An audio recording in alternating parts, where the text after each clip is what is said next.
Pernah kepikiran nggak sih apa rahasianya sebuah proyek bisa sukses besar? Nah, jawabannya seringkali ya cuma satu kata, manajemen. Dalam beberapa menit ke depan, kita akan bedah sistem operasi yang seringkali nggak kelihatan ini yang punya kekuatan untuk mengubah ide jadi kenyataan. Coba deh bayangin startup, rumah sakit, sama misi keluar angkasa. Kelihatannya beda banget kan? Mau nyembuhin orang atau mau terbang ke bintang, tujuannya jauh berbeda. Tapi percaya nggak, ketiganya itu pakai aturan main yang sama untuk mengatur sumber daya dan manusianya. Yuk, kita lihat lebih dalam. Oke, jadi pertanyaannya, manajemen itu sebetulnya apa sih?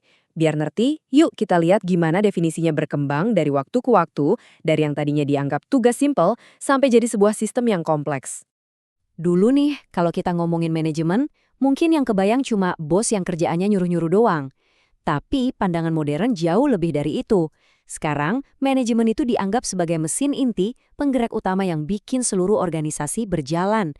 Jadi ini bukan lagi soal perintah, tapi soal menciptakan sistem yang bikin semuanya produktif. Nah, Terry di tahun 77 ngasih definisi yang keren banget. Coba deh perhatiin kata kuncinya, proses khusus. Ini penting, karena artinya manajemen itu bukan sekedar tindakan acak-acakan. Ini adalah serangkaian langkah yang terstruktur, ada perencanaan, pengorganisasian, sampai pengendalian. Semuanya dilakukan demi mencapai tujuan yang jelas dengan memakai semua sumber daya yang ada. Oke, tadi kan disebutin kalau manajemen itu soal memanfaatkan sumber daya. Nah, sumber daya ini apa aja sih sebetulnya? Ternyata ada 6 pilar utama yang jadi fondasi hampir semua organisasi. Ini dia, yang terkenal dengan sebutan 6M dari George R. Terry. Pertama, jelas ya, man and woman, alias sumber daya manusianya, jiwa dari organisasi. Terus ada money atau modal. Nggak kalah penting ada materials, bahan-bahan fisik, dan machines, peralatannya. Tapi nggak cuma itu loh, ada juga methods, yaitu cara kerjanya, prosedurnya, biar efisien. Dan yang terakhir, market atau pasarnya, pelanggan kita. Semuanya ini harus dikelola. Oke, kita udah tahu apa aja yang harus dikelola. Sekarang pertanyaannya, gimana cara ngelolanya? Nah, ini nih yang bakal ngebawa kita ke hakikat manajemen itu sendiri. Jadi, intinya manajemen itu apa dong? Ilmu yang kaku, yang saklek, atau seni yang butuh feeling dan kreativitas? Jawabannya, ternyata dua-duanya. Malah lebih dari itu. Ini adalah perpaduan unik dari 3 hal. Yang pertama, manajemen itu adalah sebuah ilmu. Maksudnya, ada teori, ada prinsip, ada data yang udah terbukti dan bisa kita pelajari. Jadi, seorang manajer bisa bertindak kayak ilmuwan.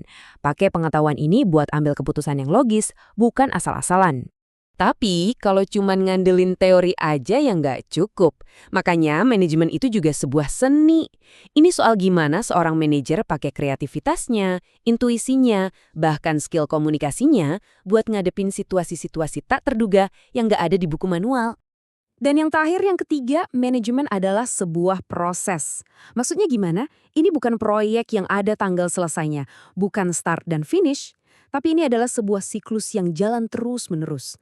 Merencanakan, menjalankan, evaluasi, terus muter lagi. Supaya apa? Supaya organisasinya tetap relevan dan bisa beradaptasi. Nah, keren kan? Kita udah punya ilmunya, kita punya seninya, dan kita ngerti ini adalah sebuah proses. Sekarang, gimana cara kerjanya kalau semua ini digabungin? Yuk kita lihat gimana mesin manajemen ini beroperasi. Coba lihat diagram ini jelas banget ngegambarin mesinnya lagi kerja.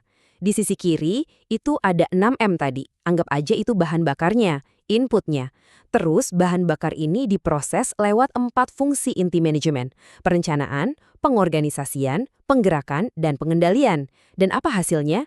Di sebelah kanan itu, tujuan yang mau kita capai. Simpel kan alurnya? Tapi ini fundamental banget. Nah, diagram yang ini bantu kita lihat gambaran besarnya. Coba lihat lingkaran-lingkaran itu. Di paling tengah, di intinya, ada kepemimpinan dan pengambilan keputusan. Terus, di lapisan luarnya ada manajemen, yang bekerja di dalam kerangka yang lebih besar lagi, yaitu organisasi dan administrasi. Jadi, ini nunjukin kalau manajemen itu nggak berdiri sendiri, tapi bagian penting dari sebuah sistem besar yang digerakin sama interaksi manusia. Oke, kita udah ngomongin teori, udah lihat diagram. Mungkin ada yang mikir, terus kenapa? Kenapa ini semua penting? Nah, ini dia pertanyaan kuncinya. Jawabannya simpel banget, seperti yang dibilang Dale. Punya pengetahuan manajemen itu bantu kita menghindari coba-coba yang memakan biaya. Bayangin aja, ini tuh kayak punya peta pas lagi jalan di hutan. Kita jadi nggak asal tebak, nggak buang-buang waktu, tenaga, apalagi uang. Jadi, pada akhirnya, manajemen itu bukan soal jabatan keren di kartu nama. Bukan. Ini adalah tentang sebuah aktivitas, proses aktif untuk mengubah ide yang tadinya cuma ada di kepala menjadi sesuatu yang nyata, yang bisa kita lihat dan kita rasakan hasilnya. Intinya, manajemen itu adalah alat super canggih untuk mengubah kekacauan jadi sebuah pencapaian. Nah, sekarang kita udah sama-sama paham kerangkanya. Pertanyaannya kembali ke Anda. Masalah apa nih yang mau Anda selesaikan pakai alat ini?